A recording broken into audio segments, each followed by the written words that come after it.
Hi guys, sorry I didn't manage to catch you at the end of last term. I was going to show you how to check and change your oil, and I figured that a video would be a good way to do this, not just because you can pause and go back if I'm not making any sense, but you will actually be able to use it at the time if you are changing your own oil. Now, oil is a really important component in an engine. I know it seems obvious, but if we're looking at, even in terms of lubrication, you're aware that if you rub your hands together, the friction, the extra energy on the two surfaces being pushed together creates that extra heat. Imagine an area the size of half a tennis court, your normal four-cylinder engine, being rubbed up against each other. I think it's 600 times a minute. And that's just at idle. When it revs further, there are more forces creating friction and heat within an engine. So oil doesn't just lubricate, make things slide over each other more easily. It also is one way in which the engine cools itself, and it's a way in which the engine cleans itself as well, because it's present on the cylinder walls and gets rid of any of the extra deposits that fuel or exhaust may leave. So what I'm going to do is I'm going to show you how to check the oil and show you how to change the oil, and I'll show you the things that you need to do both of them. So hopefully this is useful. If it's not, my apologies. Just to give you a comparison of what oil should look like, this is new fresh oil that's just come out of the bottle. This is the stuff that if it looks like this, you definitely want to change it. You definitely want to change your oil if it is dark or this color or much darker than the original color. If it has any kind of glittering or metal parts in there, you probably want to see a mechanic. Same if it looks a little bit milky or anything else like that, you definitely want to take that to a mechanic. Otherwise, this is dark oil, it is used oil, but it's not too unhealthy, and I can show you that it doesn't have any metal bits or anything in there as well. It's just dark. Firstly, there are a few things that you'll need to do an oil change, and it's a good idea just to have these things in advance, just so that if you do need something, or if you realize that something's not quite right, you actually have a car with which you can drive to the shop and grab it. So one of the most important parts of these axle stands, they are what you use to hold the car up when you're underneath it. They need to be relatively strong. They need to be strong enough to hold your car. Please don't use bricks or blocks of wood or anything else like that, because people have literally died doing that. You will need something to take the oil drain plug out, which like a nice shifter wrench should do the job, but a socket or a ring spanner is usually better, and an oil filter wrench as well, because you need something like a specific tool to get it off. You will need chocks. So I do have these folding metal ones that work quite well, and they stop the wheels from going forwards and backwards. Bricks work pretty well as well, and you'll find them much more cheaply. You'll need somewhere for the old oil to go. Now this is a dram pan. It's got a little spout on the end of it as well, which is pretty useful. There are ones that can hold the oil filter once you pull it off as well, and allow it to drain in, which are also pretty good. You'll need some cardboard or some tarp or something to go underneath. As you can see, even just sitting here, we're supposed to be empty. I've created a bit of a mess. You'll need cloths, because again, you're going to make a bit of a mess. There will be oil moving around, especially if it's your first time. Funnily enough, you will also need oil, an oil filter, and if you check and see that but sometimes the oil sump plug gets rounded off. Sorry, I don't know why it's not focusing. Sometimes that'll get rounded off by people trying to put it on too hard or too softly. Sometimes you made it a new one. If you can't remember the last time it's been changed, it's probably a good idea to do it. Now, in terms of which oil to use, a semi-synthetic or a fully synthetic is probably going to be best, just in that it's best for mitigating friction, all the rest of it. In terms of the actual the weight, it's actually the weight or the viscosity of the oil. Check your service handbook or check online to see which oil your car needs, just because there are a few different ones out there. I won't go into what it actually means in this. If you want to check it out, go for it. Step 1, start the engine and let it idle for 5 to 10 minutes, just until the temperature gauge comes up. This is just because hot oil is less viscous and will run out of the engine more quickly.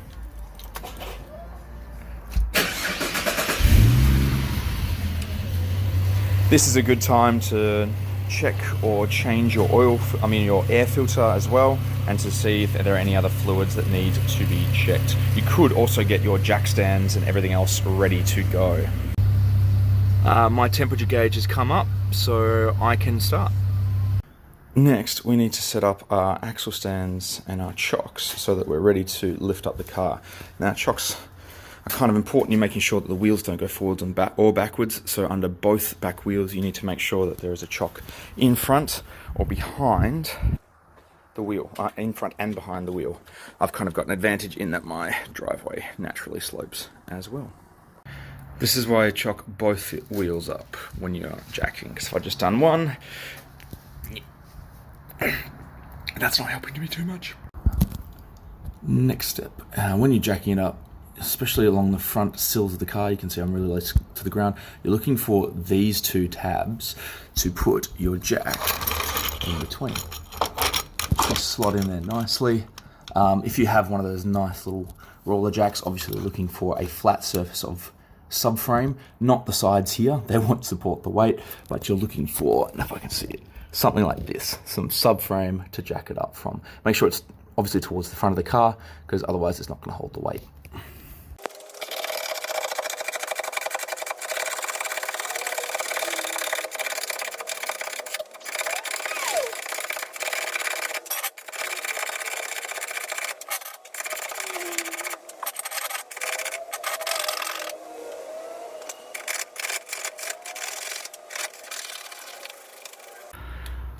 As you can see, I've got both stands under the rail, far forward enough that they'll hold the weight, but not so far forward that it's getting on the section that's curved.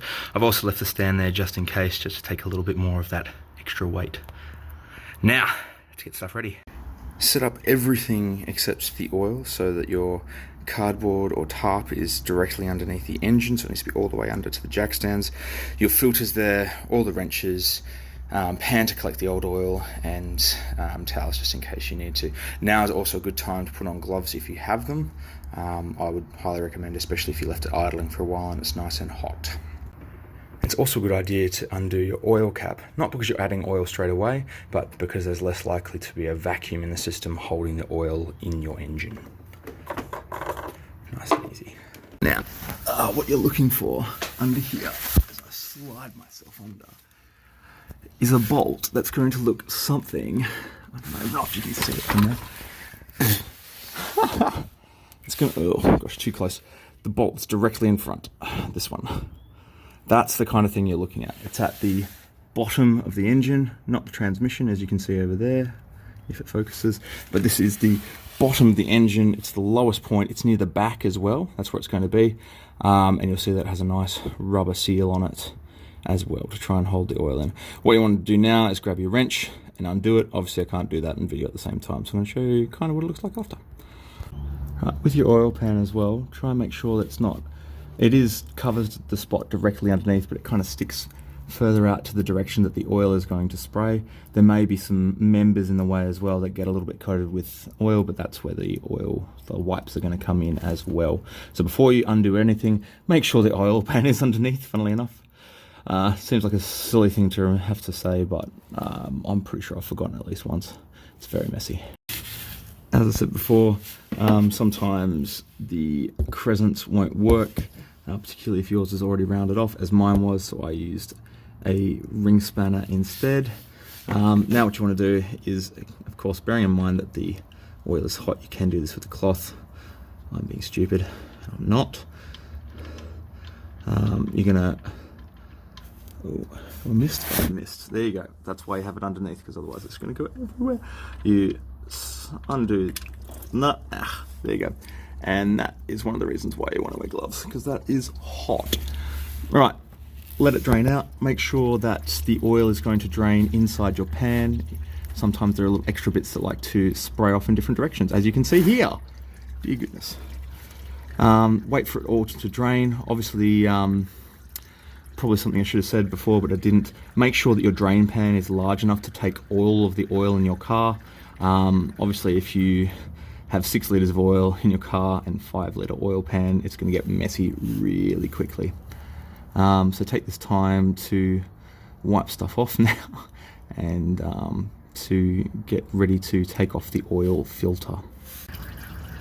10 years later, still going. Especially, I actually, between filming stuff, I let it cool down for a little bit, because the oil is cooler, it'll be thicker, it'll take longer to run out. So just, you're going through all this effort, have the patience to wait an extra 5 or so minutes for it to drain properly. You also want to slightly lubricate the rubber seal on the new oil filter, just so that it slides on more easily. It's more likely to create, instead of tearing or getting any holes in it, it's more likely to create a good proper seal to keep all of your new fresh oil in your engine. So get a little bit of new engine oil and smear it. Smear it all the way around, making sure it's got a heap in there. In case I forget to say this later, also make sure that you at least partially fill your oil filter with oil when you install it. Not all the way, because obviously it might be at an angle, might tip everywhere, but you want to make sure that there's no pocket of air in your oil system, so that when you start your car up again, you don't have any bearings that are potentially unlubricated even for half a second or so. Now, an oil wrench like the one I've got, I'm not going to show you under the car just because you can't see anything and hands are in the way. It's just a pain in the butt. But the idea is, I'm going to flip this over as well. I'll do it. Yeah. When you're loosening it, you want to have the actual handle side on the right, because as you turn it, it will, it's hard to show with one hand, but it will tighten as it goes around. But if you try and pull it this way, it'll just slip. Similarly, when you're loosening it off, when you're tightening it, you want to have the handle on the left side, so that as you turn it around, it will tighten and it will grip onto your oil filter. Basically, if it's not tightening, it's not moving, it's either because this is in the wrong position, or because you haven't shuffled it further around enough so that you can then tighten it afterwards. It's a really good bit of kit, but it takes a little bit of fiddling. Best way to figure it out is actually just to try it. Remember, lefty-loosey, righty-tighty, unless you're working on a 90s diesel Corolla. On second thoughts, this is not so bad. So you can see where my arm is, you can see that I'm about to loosen it because I've got the handle on the right side of it. You can see that as I try and pull it to the, or anti-clockwise, it's tightening and it's actually gripped on. I'm gonna have to shift in position, I'm sorry if this is bumpy. Just try to pull the sorting thing. It's gonna be a bit of a, oh wow, that's tight.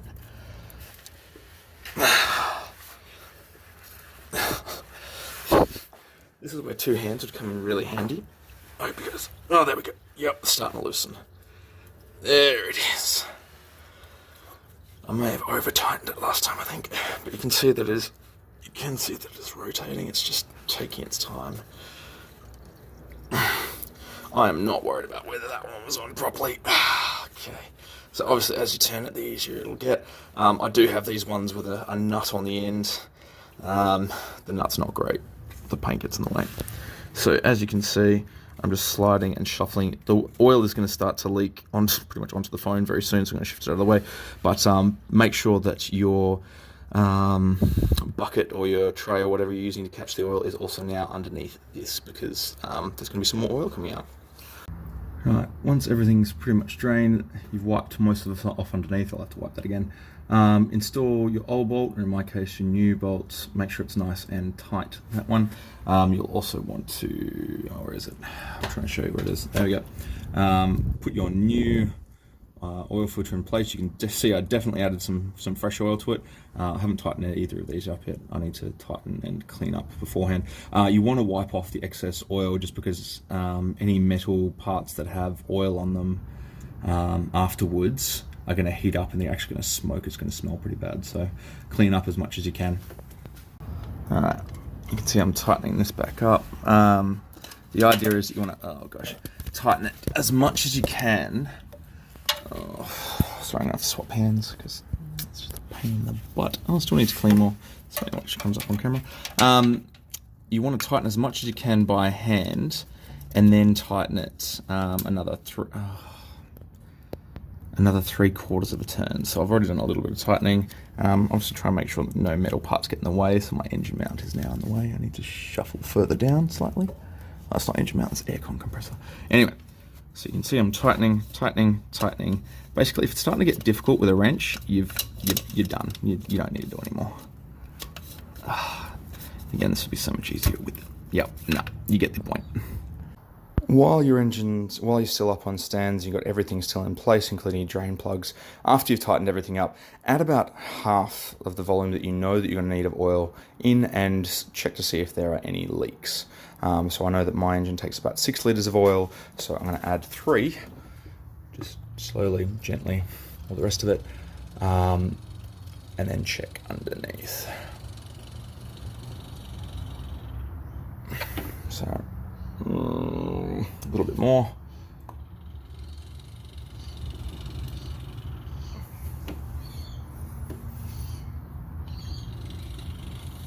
You don't want to put too much oil in because you're just going to have to drain it out afterwards. Because if you don't, the engine will decide to do it itself. Alternatively, you don't really want to underfill it either, just because then you won't have enough lubrication or cooling for your engine. Checking underneath, nothing's dripping. I can put everything back down on the ground, not starting the engine yet, but just chucking everything back into a position where it is on level ground again. Make sure if there's any oil and stuff, you clean it up because it can stain garage floors. And all the oil should go back into, just keep it here because you haven't got the empty bottles yet to put it into. Now that your car is back down and level, you want to try and slowly put the rest of the oil in, making sure that you're checking with the dipstick to see whether it is low, full, or hopefully not too high.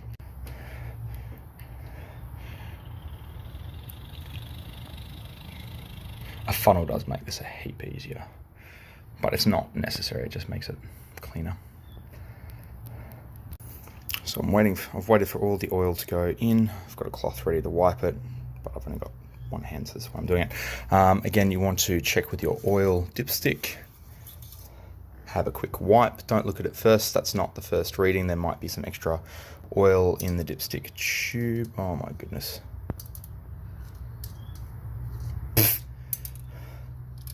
There we go. So the second pull, when you pull it out, that will be the actual level. Now I'm just trying to get this so you can actually see it. Oh dear, that is not enough. You can see that I've got a line just, oh gosh, focus. I got a line just there. The oil is actually up to here. So I need to add up to about that, this line here. I don't want to go over this though, so I need to make sure that I'm slowly checking. I'll show you the finished result. All right, final check. Let's see if I can get it to see it. You can see that it's past the line just after add. It's about halfway up between the full. That's a pretty good place to stop. I don't want to overfill it. I don't want to under. It's pretty much perfectly in the middle. So I'm now going to button up and get ready for a test start. Once the oil cap is back on and you've wiped up any oil spills that you might have on the engine, start it up and have a look underneath to check to see if there are any leaks that are brought on by starting the engine. So that's what I'm going to do now.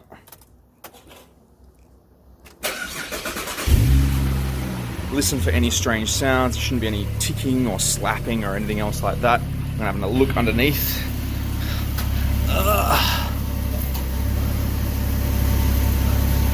Excellent. Now that you have your empty bottles, this is what you should be decanting your oil into. So take your old junky oil, put it in one of these bottles. You can get rid of these, the old oil at Super Cheap, or if Super Cheap was full, as I found out today, you can take it to your local tip and they will take it for free.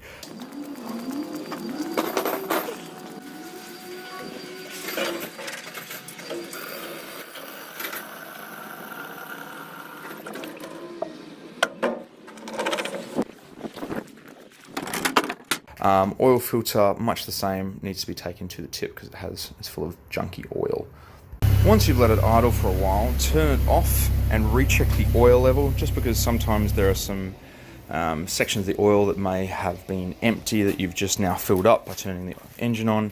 I'm going to do that now. And then last thing to do would be to take your chocks out, which are probably still in there, and take it for a quick test drive. Make sure it's driving properly. Have someone in the passenger seat if you can, check and see if there's any oil behind you, or even just keep an eye on your rear view mirror. Remember to check the oil again the next week, just again because oil can take a while to settle into the different nooks and crannies that it needs to be in. Make sure every time you fill it up, you give it a quick check as well, or every second time, just make sure it doesn't run low. And if you are finding bits of metal or gunk, brown sludge in your oil, or if you're finding it's burning through it way too quickly, definitely take it to a mechanic. Hopefully this has been useful. I'll catch you guys later.